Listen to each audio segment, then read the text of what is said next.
Good morning. সকাল না হতে হতে মেয়েদের কত কাজ দেখো, সকাল 9টা বাজে, তার মধ্যে আমাকে সমস্ত কাজকর্ম সারতে হবে। এখন বাজে 9টা, অর্ধেক কাজ অবশ্য কমপ্লিট।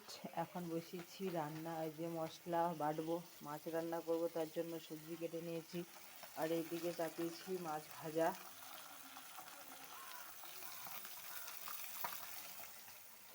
মেয়েদের কি বলতো, কাজের শেষ নেই। মেয়েদের না এখন কাজের শেষ নেই। সকাল হতে দেরি কিন্তু কাজে নামতে দেরি না। 9টা বাজলে মানে একটা বিশাল বেলা হয়ে গেল মনে হয় আমাদের। তো তাড়াতাড়ি করে যত তাড়াতাড়ি কাজকর্ম শেষ হয় তত তাড়াতাড়ি ভালো ভাই।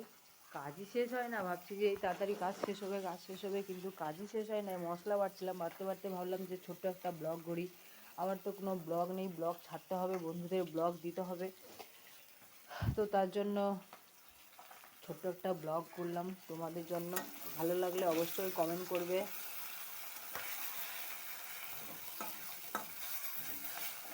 চলো এবার করব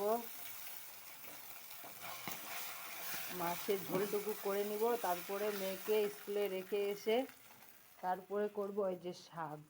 এই শাকগুলো বাছা হয়নি, শাকগুলো বাছবো, তারপরে শাক রান্না করব। পেঁয়াজকলি, আলু পেঁয়াজকলি ভাজা করব আর শাক ভাজা করব।